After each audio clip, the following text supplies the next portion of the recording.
Hey guys, Messiah here, and I'm gonna do the second part of the OP.GG reviews from our survey.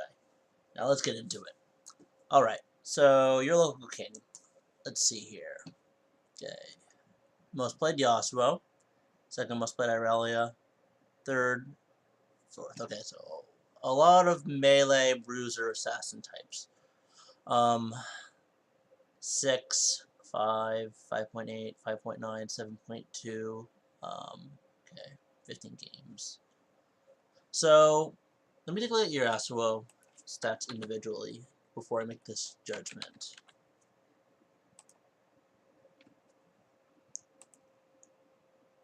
Alright. High death. High death. Low death. How long does this game take? 32 minutes. High death. High death. Lost this one. High death. 25 minutes. High death. High death. Okay, so let's take a look at another champion. Let's take a look at your Irelia. Alright. 10 and 8. 3 and 8. 12 and 8. 5 and 8. 6, 5. 11 and 7. Alright. So, immediately here, I see you are very reliant on early game leads. And even when you get them, you seem to be dying far more than you probably need to. So I think your playstyle could be adjusted a bit in terms of how you're viewing the team fight. It seems like you're just kind of suiciding for like the enemy carry that you just want to kill and like blow up and stuff like that.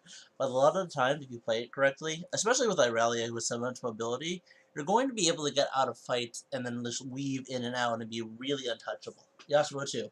He's able to, dash through so many people that it should be really hard to be caught. Um, yeah, you have a lot of defensive items in the Irelia build, and yet you're still dying a lot. This is, Sterox Gauge provides a lot of safety. This is coming from an Irelia main himself. So, these builds are not bad, but you should be dying a lot less with them. So what I recommend you do is you look through your replays for any game, even Yasuo. Let's go back to Yasuo. And you tone down your aggression. Okay, so the builds are at least variated. 41 minutes. This is the only Guardian Angel I see. If you are diving really hard to just kill someone and trade 1-for-1, you should be buying Guardian Angel a lot sooner than you are. After your second damage item, it's more than fine to buy Guardian Angel. So you need to basically be able to. It's just a matter of dying less for you, really. It's fine to play these champions. The KDAs have a lot to be desired on these champions, especially since a low elo such as Gold 1. It should be very easy for you to weave in and out of fights because people are missing skill shots left and right, and you should be able to dodge them with all of your dashes. And I'm not seeing that here. Take a look at your Victor games real quick before I move on.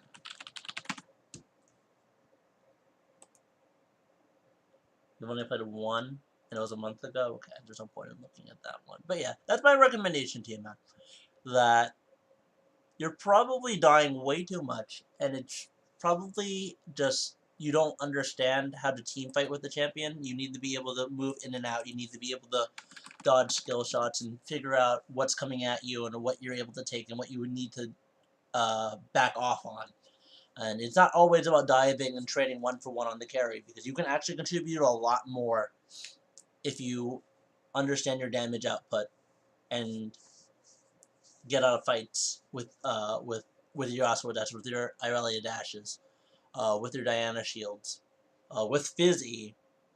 You should be able. You shouldn't be dying this much. Is my biggest issue here.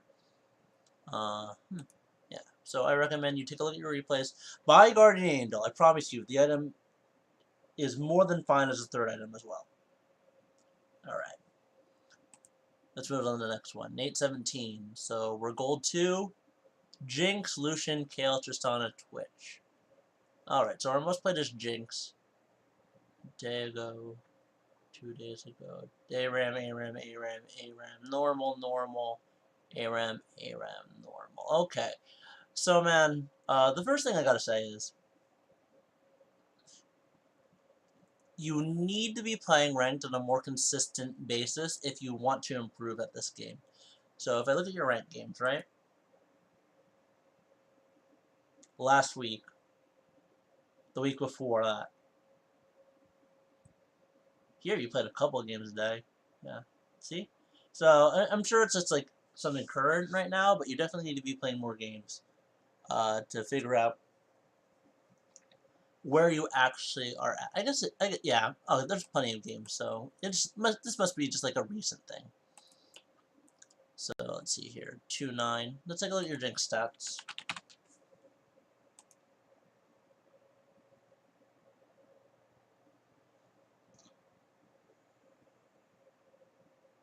Your build is very static. It's more than okay to buy things like Hex Drinker, to buy things like Sterak's Gauge. You aren't buying any defensive items, and you're probably being blown up mid to late game because of it, especially on just a fragile champion like Jinx. This also screams positioning errors, most certainly. And I would like to take a look at, let's see, damage here. Where's Jinx? Okay, you're at the top of the gem charts along with Ashe. Look at this game.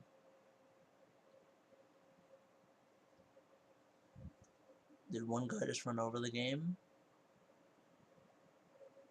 7-2-15. Why didn't you buy QSS this game? Yeah, you're not buying defensive items for some reason. You're just building damage and on top of damage on top of damage, and it's costing you a lot of deaths and making games much harder for you than they should be. Lucian. 51%? What? ARAM, okay. I was like, wait, that's not an actual item. Anyways. Blade of the Ruined King. Blade of the Ruined King is not nearly as effective as you think it is, by the way. It is quite a bad item. You really only build it after your last Whisper, after your Lord Dominix, if it's like a Mundo or like someone with like a lot of health. Vayne's like, I don't even think you should build it on Vayne, but people build it on Vayne because the on hit effect plus your W creates a lot of sustained damage. But you should not be buying Blade of the Ruined King at the rate you are buying it at. You buy it far more often than any other AD carry I've seen in quite a long time. Let me go back to Jinx real quick. So your itemization could use a lot of work. Take a look at this game. Why'd you buy the Mortal Reminder? Why did you buy the Mortal Reminder? Who's healing this much? Akali? Akali's just blowing you up. With this build, you're just dying. This is like a really bad build against Akali. You don't need to worry about any other than, like, even Vi, she has one armor item.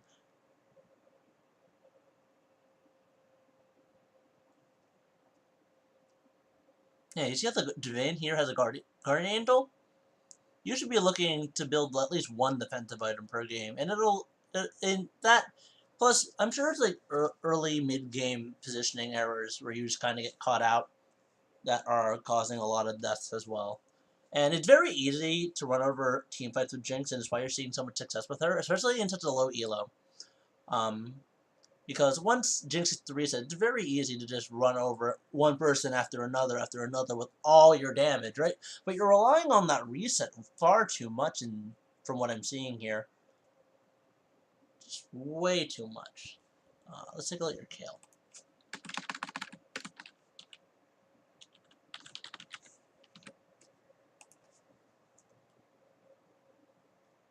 Two games. So a lot of these games are from like the beginning of the season. I take it you haven't been playing much of match as of late.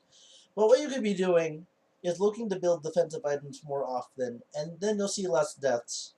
You know, things like Sterix Gauge, things like Mama Mortius, Guardian Angel, even Rando Endowment if you're having trouble with like something like Gangplank, could really boost your KDA.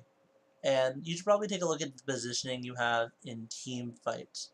Your damage outputs don't seem terrible. If I go back to your Jinx games, they don't seem terrible, especially for how much you're dying. I think that's just the loss. In the games you win, you're on par with a Rise. Makes sense. You're doing less damage. Okay, you're supposed to do less damage. That makes sense here, based on how your team composition is. You're almost okay, no, this is bad. You just died way too much this game, and it led to not being able to do anything. Damage-wise. The Karma is nearly matching you in damage. Evelyn is nearly matching you in damage. It's just you died too much. Take a look at a game where you're ahead. Perfect Kitty, yeah, he never died. You died twice. You're going to attribute to that. Yeah, just too many deaths.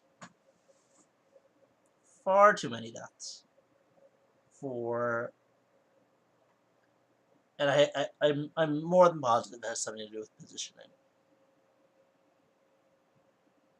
So my recommendation to you is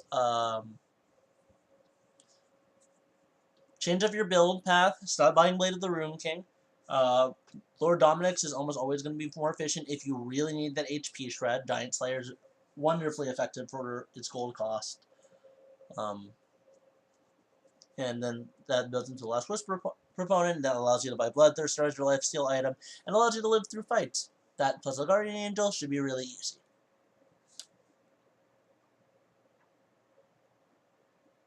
Alright. Yeah, I think that covers most of it. Oh, and look to play more. If you really want to get good at this game, and since you filled out the survey trying to get an op.gg review from us, you want to get better at this game, and it's pretty unacceptable to just be playing like maybe once a week, twice a week. You're not going to improve that way, like right? If I go to the gym once a week, I'm not going to see the progress I would expect to see if I went every day. It's just as simple as that. So hopefully you get more ranked games in and you climb a little bit more, because it seemed like you were doing fine. Most of these win rates are above 50%, so you're probably still climbing, Sanzi's Jin games. Take a look at those, actually.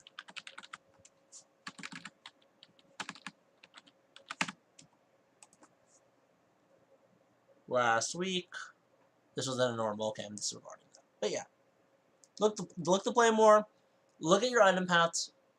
Blade of the Rune King is bad, defensive items are good, and you should be able to climb a little bit more. Alright, moving on to the next one. The Spot. Let's see here. Platinum 2. Vi. Scorner Nidalee. Okay, no Nidalee.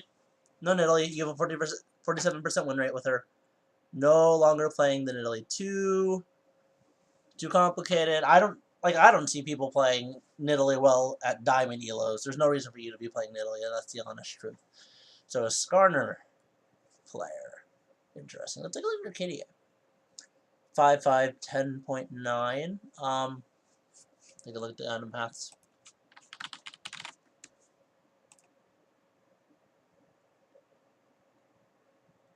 Black Cleaver, interesting. Righteous Glory, that's fine.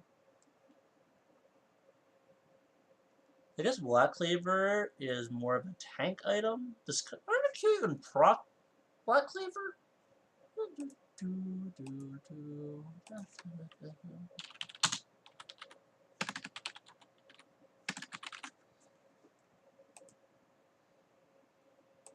If it's physical damage, it procs it.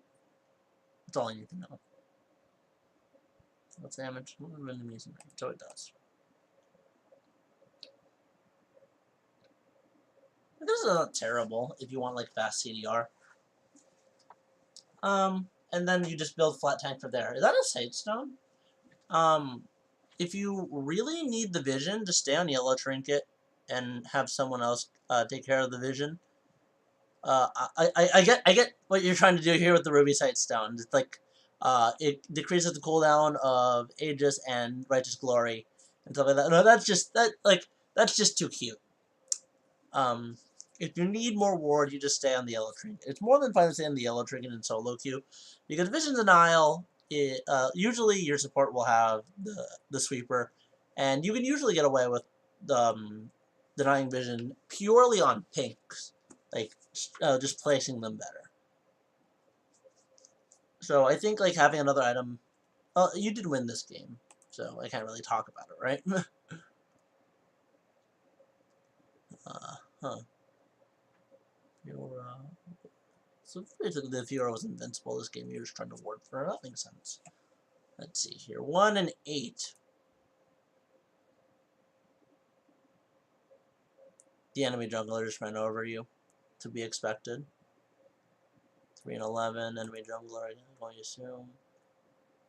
Yeah. So you seem to be getting out jungled. It's probably because your paths are pretty predictable. Skarner really isn't all that strong of a ganker too. And he doesn't have that much farm potential either. So you're pretty reliant on the enemy team to screw up for you to take advantage on. But you know, if you're in the right place at the right time with the good pathing, that's not a bad thing. But your deaths are a bit high when you have no course of action when you're behind, and these games tell me this. Simply put, when you're behind, you don't do anything. The enemy jungler runs all over the map and does everything for everyone, and you're just moving on to the next game. You should like Skarner, Nidalee, like these are champions that have it's very hard. It's a very high floor for them, and I'm not quite sure it's worth the investment. In all honesty, because you can just play simpler gankers. Like you have a 60% win rate on Rammus, and you have a marginally higher KDA on him. Just look to play Rammus more. In all honesty, your farm's higher on him. You know, the sample size is rather small, 10 games versus 38, but it's not that much smaller. But yeah, look to play similar junglers, Vi, Rammus. These junglers can get you to Diamond, which I assume is what you're going for at this point.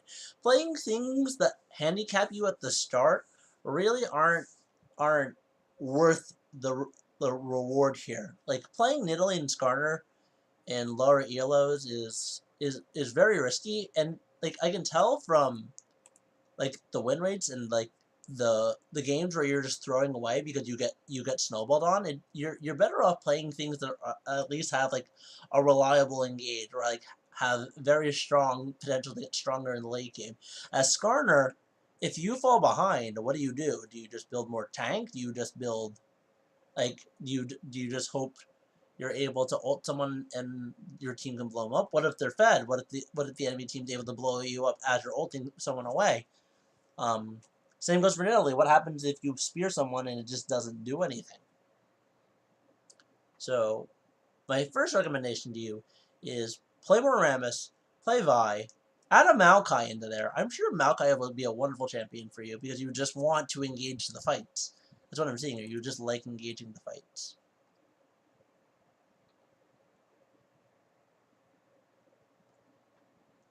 So yeah. Look to play saber champions that have a safer clear speed and are able to do more rather than looking to play Skarner a bunch and just throwing away Elo to being reverse snowballed on by a jungler that knows how to abuse a weaker jungler as such. There's a reason the metagame exists, is my point here. And whether or not you take my advice is up to you. But if you want to get into Diamond in a relatively short period of time, you honestly should just look to play things that are far more simple. Alright. Hope that helped you in the spot. Let's move on to the last one. TaliYahoo. Azir, TaliYahoo. So, I hate to break it to you, man. You should not be playing Azir in Gold 5. You should not be playing TaliYahoo in Gold 5. These champions require a lot of mastery, and basically what you're going to learn in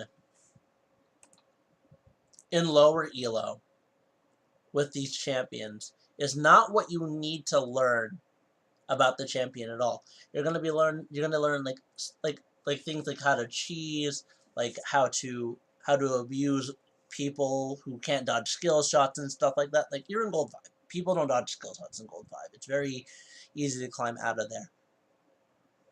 And so if you aren't winning with these champions, like at an absurd rate, it means you need to tone it down. You need to look to play simpler champions.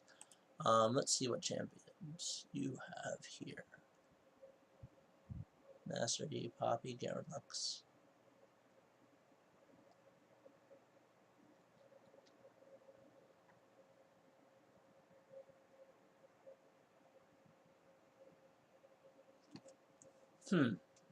Yeah, these are all very, like, skill intensive champions. Like, you have like 100% win rate on Trundle. Does that support Trundle?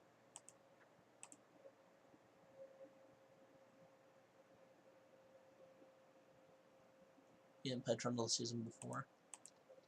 Trundle.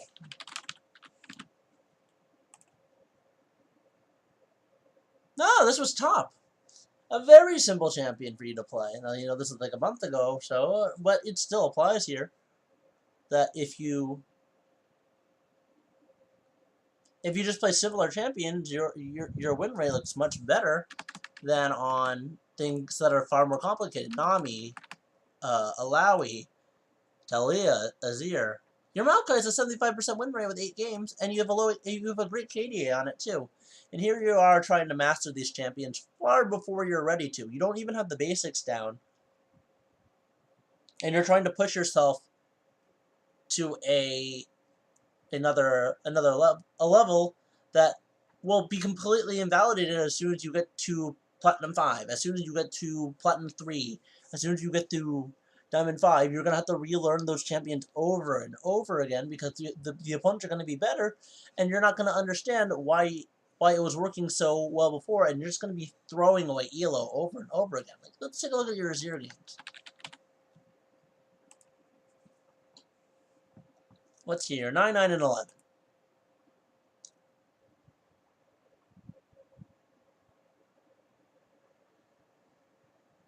You were pretty much carried this game because you died so much.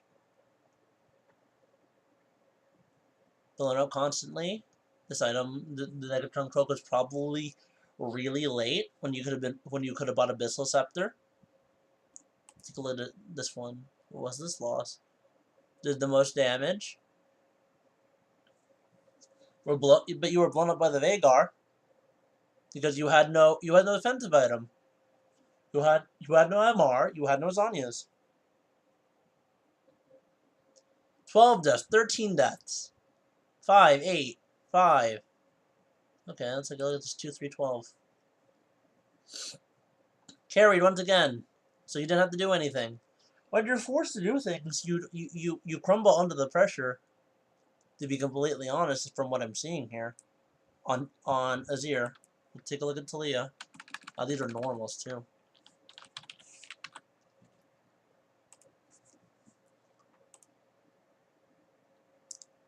$12. Okay, 5, 9. Did the most damage on the team.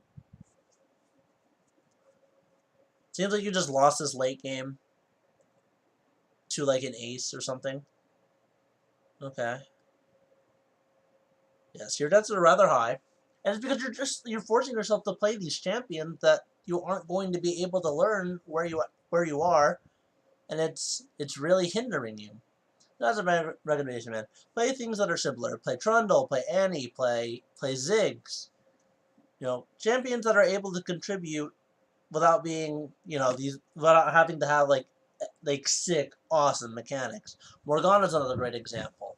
You don't need to be playing these champions yet, and you definitely won't be able to learn anything as playing these champions from until you get a better better understanding of the basics of League, and you're definitely not learning the basics of League in Gold 5. Maybe Diamond 5 you'll learn the basics, and you'll be able to try and learn those champions from there. All right. So hopefully that helps you out, TaliYahoo, and that is the end of my OP.GG reviews for today. Thank you very much for watching, and you have a good one.